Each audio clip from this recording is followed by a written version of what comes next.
नमस्कार मित्रों। आज अर्थव्यवस्था के एक नए टॉपिक मुद्रास्फीति से हम आगे चर्चा करना प्रारंभ करेंगे।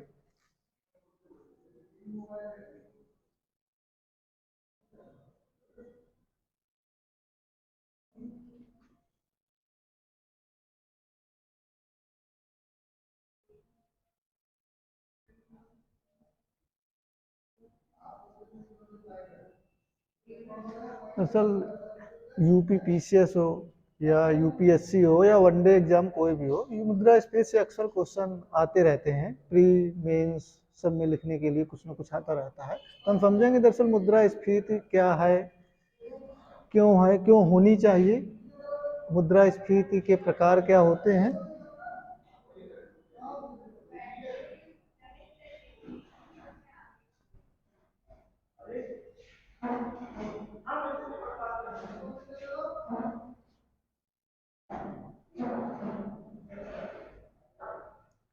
क्यों आवश्यक होनी चाहिए।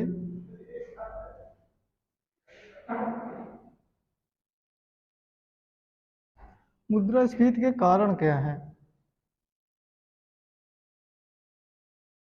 मुद्रास्फीति के कुछ प्रकारों पर भी चर्चा करेंगे और एक अंत टॉपिक रहेगा मुद्रास्फीति से प्रभाव एवं इससे बचने के उपाय। मुद्रास्फीति के बचने के प्रभाव क्या रहेंगे और इससे बचाव कैसे किया जा सकता है। ये कुछ मुद्रास्फीति के महत्वपूर्ण बिंदु हैं जिन पर हमें चर्चा करनी है। हम इन पर एक एक करके चर्चा करेंगे। पहले समझते हैं मुद्रास्फीति क्या है, और सभी एक दूसरे से दरअसल रिलेट टॉपिक हैं। किसी को हम अलग नहीं कर सकते कि हम पहले बचाव के कारण पढ़ लें या पहले प्रभाव पढ़ लें। इसलिए पहले समझते हैं मुद्रास्फीति क्या है।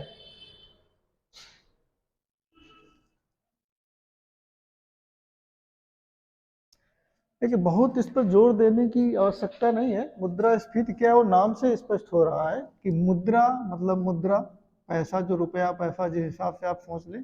स्फीति मतलब होता है इन्फ्लेशन, इंग्लिश में से कहते हैं। इन्फ्लेशन का मतलब होता है बढ़ना, यानी मुद्रा का बढ़ना। अर्थव्यवस्था में, बाजार में मुद्रा का बढ़ना मुद्रास्फीति कहलाता है। ये एक परंपरागत अवधारणा है। परंपरागत अवधारणा यही है मित्रों, परंपरागत अवधारणा के अंतर्गत इसे माना जाता है कि मार्केट में मुद्रा का बढ़ना ही मुद्रास्फीति कहलाता है। लेकिन जो अर्थशास्त्री है जैसे कीन्स वगैरह ने इसको नए संदर्भों में डिफाइन किया हुआ है।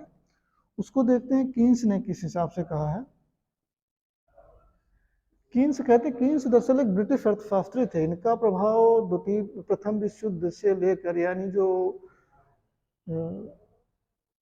विल्सन कांग्रेस था उससे लेने के बाद से लेकर द्वितीय विश्व युद्ध में महत्वपूर्ण इन्होंने अपने विचार दिए थे। कीन्स कहते हैं कि दरअसल जब बाजार में डिमांड और सप्लाई में जब असंतुलन उत्पन्न हो जाता है तब वो मुद्रास्फीति का कारण बनता है। डिमांड और सप्लाई में असंतुलन कैसे उत्पन्न हो जाता है कि जब मार्केट में मांग ज़्यादा होती है और उसकी तुलना में, मांग तो ज़्यादा है लेकिन उसकी तुलना में पूर्ति कम है। अगर मांग ज़्यादा है यानी लोग खरीदने वाले ज़्यादा है जो वस्तुओं को खरीदना चाहते हैं, लेकिन बाजार में उसकी सप्लाई नहीं है, अर्थात प्रोडक्शन उतना नहीं हो पाता है, तो अपने आप मार्केट में क्या होगा, जिनके पास ज़्यादा पैसा होगा वो लोग चीज़ों को बड़ी तेज़ी से के साथ खरीद लेंगे और उसकी कीमत बढ़ा देंगे। जैसे उदाहरण के लिए आप मानिए कि मार्केट में 10 पेन है लेकिन उसके पैसा सबके पास है, लेकिन उसको खरीदने वाले 20 लोग हैं। जब 20 लोग हैं, पैसा सभी के पास है, किसी के पास 5 रुपए है, किसी के पास 10 रुपए है, किसी के पास 20 है, किसी के पास 30 है, तो किसी के पास 40। लेकिन पेन की अगर कीमत देखी जाए तो मान लीजिए 9 रुपए है, वो पेन 10 है। इसमें वही व्यक्ति सफल होगा जिसके पास ज़्यादा पैसा, वो मार्केट में ज़्यादा पैसा फेंक देगा कि चलिए आप 9 रुपए का पेन था, आप 11 रुपए ले लीजिए और ये पेन हमें दे दीजिए पूरे। ये होता है उदाहरण के माध्यम से कि मुद्रास्फीति ऐसे समझते हैं। यही कीन्स कहता है। कीन्स कहता है डिमांड और मांग और सप्लाई के बीच जो असंतुलन उत्पन्न हो जाता है वही होता है मुद्रास्फीति। अब इसे अगर एक परिभाषिक तौर पर कहना चाहें तो इसको हम इस संदर्भ में कह सकते हैं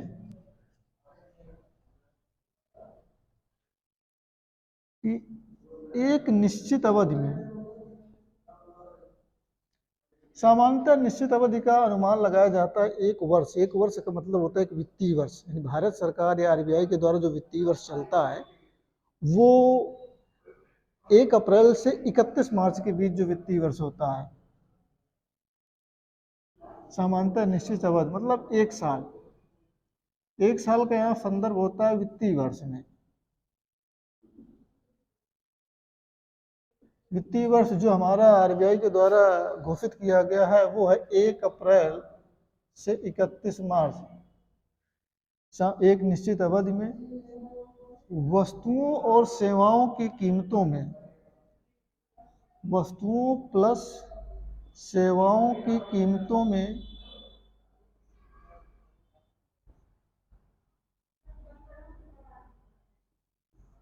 सामान्य स्तर से अधिक की वृद्धि हो जाना।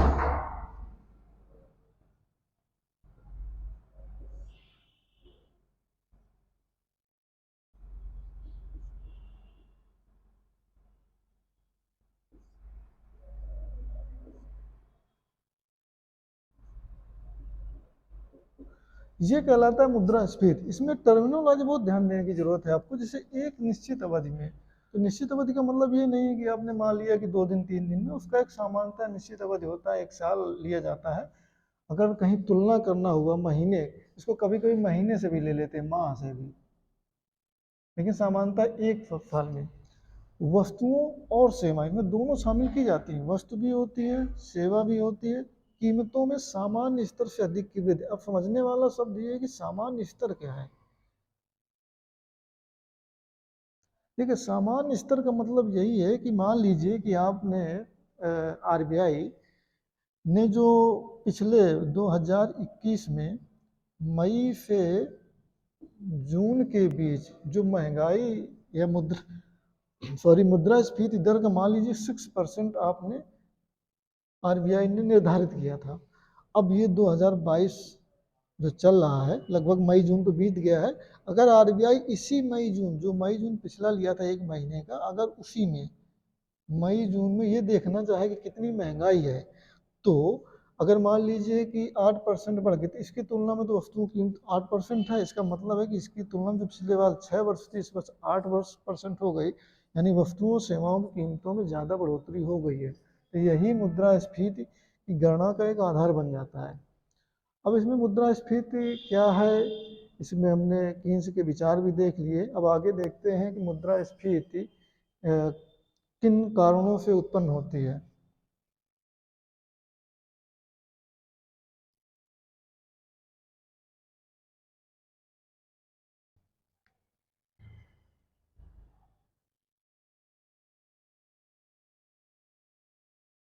देखो, मुद्रास्फीति के उत्पन्न होने के 2 कारण हैं मेजर। पहला होता है मांग मांग प्रेरित मुद्रास्फीति, जिसे कहते हैं मांग ज्यादा हो जाना, वो मांग प्रेरित मुद्रास्फीति कहलाता है।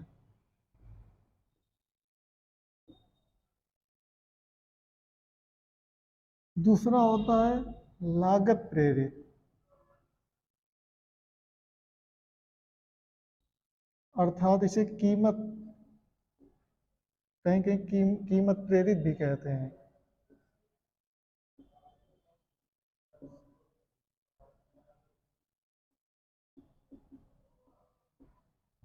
कीमत प्रेरित, मांग प्रेरित मुद्रास्फीति कई कारणों से उत्पन्न होता है। पहले मांग प्रेरित को समझते हैं।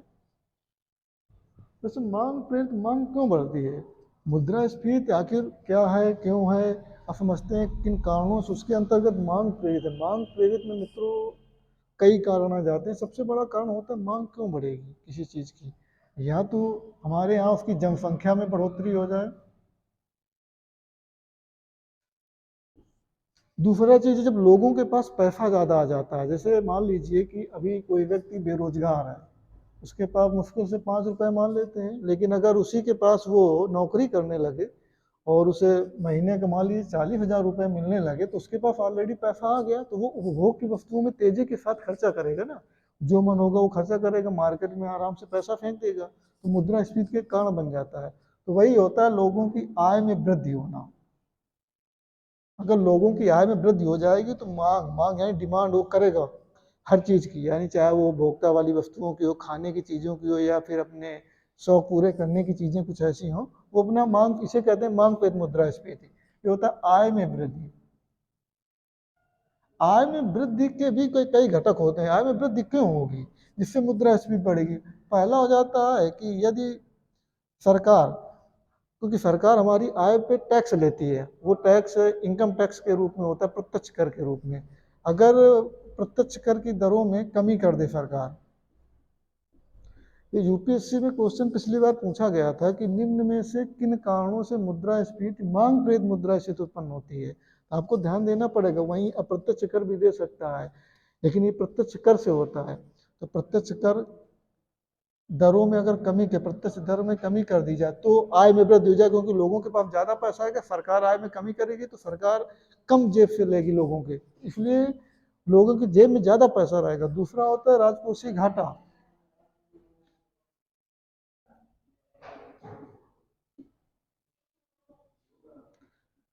राजकोषीय घाटे का मतलब सिर्फ ये होता है कि सरकार अपना जो आधारभूत संरचनाओं पर जो खर्च करती है, सरकार के पास अपने सामान्य स्तर से ज़्यादा खर्च कर देती है, यानी मार्केट में ज़्यादा पैसा फेंक देती है। तो सरकार जब राजकोषीय घाटा तभी तो उत्पन्न होता है कि उसके पास, सरकार के पास है 5 रुपये, लेकिन उसने योजना बना दी 10 रुपये की, तो 10 रुपये मार्केट में तो खर्चा करेगी। जब खर्चा करेगी लोगों के पास पैसा आएगा, तो ये होता है राजकोषीय घाटा।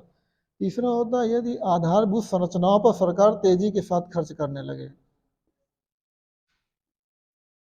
आधारभूत संरचनाओं पर तेजी के साथ अगर सरकार खर्च कर रही है तो भी लोगों की आय में वृद्धि, लोगों को रोजगार मिलेगा। जब रोजगार मिलेगा तो लोगों के पास पैसा आएगा। जब पैसा आएगा तो लोग किसी भी चीज को आसानी से क्रय कर सकते हैं। ये हो जाएगा मांग, डिमांड बढ़ा रहे हैं। तो प्रत्यक्ष दर में कमी, राजकोषीय घाटा, आधारभूत संरचनाओं में कमी हो जाए। एक और कारण इसमें मेजर होता है, सरकार यदि घाटे की वित्त व्यवस्था अपना रही है। यदि सरकार घाटे की वित्त व्यवस्था अपना रही है, घाटे की वित्त व्यवस्था,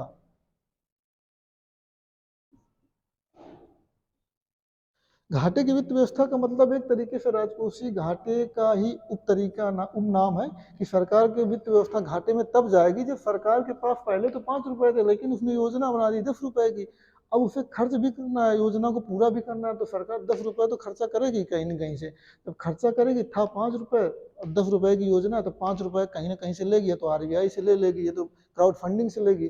जब क्राउड फंडिंग से लेगी तो सरकार उसको खर्चा करेगी, लोग, मार्केट में पैसा आएगा, और पैसा जैसे ही आएगा लोगों को रोजगार मिलेगा, लोगों की जेब में पैसा आएगा, वो आसानी के साथ उपभोक्ता वस्तुएं खरीद सकते हैं। वो मांग प्रेरित मुद्रास्फीति कहलाती है। 2017 यूपी पीसीएस में क्वेश्चन आया था इसी से। अगर आप पुराने पुराने पैटर्न पे जब मेंस पेपर होता तो उसमें यही क्वेश्चन आया था।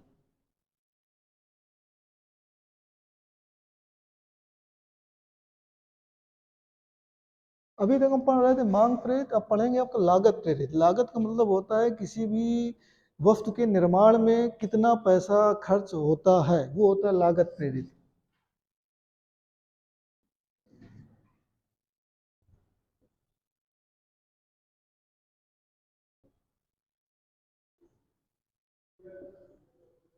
जैसे लागत प्रेरित का अर्थ ही यही है कि लागत अगर बढ़ जाएगी किसी भी वस्तु के निर्माण में। मान लीजिए इस पेन की लागत आज 2 रुपए है, अगर इसी की कल के अगर संदर्भ में देखें, मान लीजिए इसकी लागत 10 रुपए होगी, तो लागत बढ़ जाएगी। जब लागत बढ़ जाएगी तो लोगों की जेब से क्या है कि ज़्यादा पैसा मार्केट में आने लगेगा। जब मार्केट में ज़्यादा पैसा आने लगेगा, वही तो हमने बताया था इससे पहले मित्रों की मुद्रास्फीति का मतलब क्या है, मुद्रा का बढ़ना। कहाँ बढ़ेगी? अर्थव्यवस्था, अर्थव्यवस्था मतलब मार्केट में मुद्रा का बढ़ना, वही है लागत प्रेरित मुद्रास्फीति। इसमें कई कारण होते हैं, बहुत मेजर कारण यही होता है। अभी तक हमने उसमें पढ़ा था, देखो प्रत्यक्ष कर की वजह से मांग प्रेरित मुद्रास्फीति बढ़ती है, लेकिन अप्रत्यक्ष करों की वजह से लागत प्रेरित मुद्रास्फीति बढ़ती है। अप्रत्यक्ष कर, ये ध्यान रखना पड़ेगा आपको, यूपीएससी ऐसे ही क्वेश्चन पूछती है।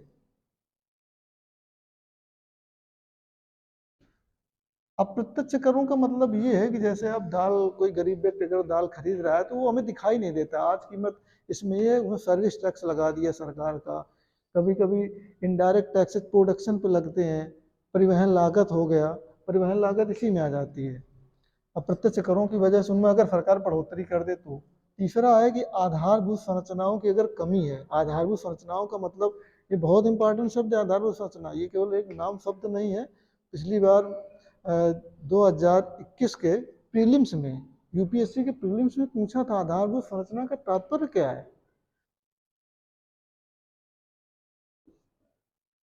आपको मित्रों हर एक शब्द पर ध्यान रखना पड़ेगा, ये शब्द नहीं है अप्रत्यक्ष कर। अगर यहाँ पर प्रत्यक्ष कर मैं आपको एक ऑप्शन दूं कि लागत पेज मुद्रास्फीति किन चीज़ों से बढ़ती है, इसकी जगह प्रत्यक्ष कर दूं, अगर आपने ध्यान नहीं दिया तो आपको क्वेश्चन गलत हो जाएगा। यहाँ प्रत्यक्ष कर होगा और लागत मांग पेज में प्रत्यक्ष कर होगा। आधारभूत संरचना, आधारभूत संरचना का तात्पर्य सीधा ये है कि इंफ्रा जो होता है, जैसे कहते हैं सड़क, विद्युत, जल की व्यवस्था। कई कंपनियां जैसे पानी की बोतल बनाने वाली कंपनियों के लिए जल की व्यवस्था होनी चाहिए, कोई भी हो, जल की हो गई। परिवहन, परिवहन के साधन है या नहीं है।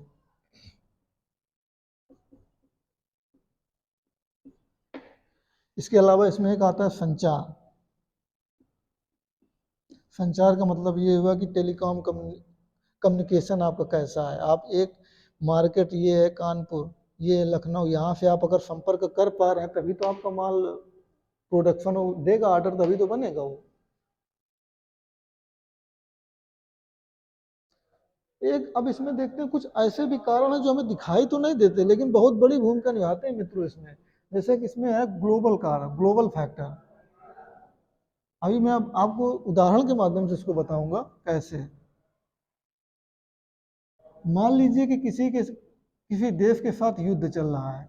अभी ताज़ा उदाहरण ये हमारे पास रूस और यूक्रेन का युद्ध चल रहा है। तेल का और गैस का बहुत बड़ा उत्पादक रशिया है। अगर रशिया ने अपने प्रोडक्शन में कमी कर दी तो यूरोप में क्या हुआ, कीमतें बढ़ गई कि नहीं बढ़ गई। वहाँ बिजली की दरों में वृद्धि हो गई, तेल आसानी के साथ नहीं पहुँच रहा तो उत्पादन में बढ़ोतरी, उत्पादन की लागत बढ़ गई। तो वही है, मुद्रा, उत्पादन की लागत बढ़ जाएगी तो मुद्रा से महंगाई अपने आप बढ़ जाएगी। पहला कारण। दूसरा होता है प्राकृतिक आपदा।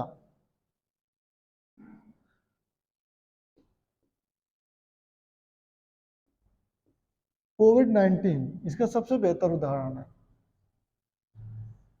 अभी कोविड-19 चल रहा है, इससे पहले जब 20 में अपने चरम पर था तो क्या हुआ था, सप्लाई चेन बाधित हो गई थी। सप्लाई चेन जैसे ही बाधित हुई तो वस्तुएं हमारे मार्केट में तैयार होकर नहीं आ पा रही थी। जब मार्केट में वस्तुएं तैयार होकर नहीं आ पा रही थी तो चीज़ें जो जो हम खरीदना चाहते थे वो मार्केट में कमी हो गई थी। अब मार्केट में 4 ही चीज वस्तुएं हैं, खरीदने वाले 100 लोग हैं, तो इसमें तो फिर सीधा सा अभी मैंने जब बताया कि 100 लोग खरीदने वाले हैं, 4 वस्तुएं हैं, तो जिनके पास ज़्यादा पैसा है वही इनको फेंक कर ले लेंगे। कीमत मान लीजिए इसकी 10 ही रुपये है लेकिन 100 लोग खरीदने वाले हैं, जिनके पास ज़्यादा पैसा है वो 12 रुपये 13 रुपये दे खरीद लेंगे। मार्केट में पैसा आ गया तो वही तो मुद्रास्फीति मित्र। देखो आपको हर एक टर्म को समझना है, रटना नहीं है, केवल आप समझिए कि कैसे दरअसल मुद्रास्फीति बढ़ती है। मुद्रास्फीति मतलब मुद्रा का बढ़ना। मुद्रा का बढ़ना मार्केट में क्या होगा, जब मार्केट में पैसा ज़्यादा आ जाएगा यानी मार्केट में मुद्रा बढ़ गई, सबके पास पैसा हो गया। सबके पास पैसा होने का मतलब यही है कंपटीशन मुद्रा के बीच, लोगों के आधार पर मुद्रा के बीच बढ़ गया। जब मुद्रा के बीच कंपटीशन बढ़ जाएगा तो मार्केट में लोग आसानी के साथ पैसा फेंकने लगेंगे, वही मुद्रास्फीति हो जाती है।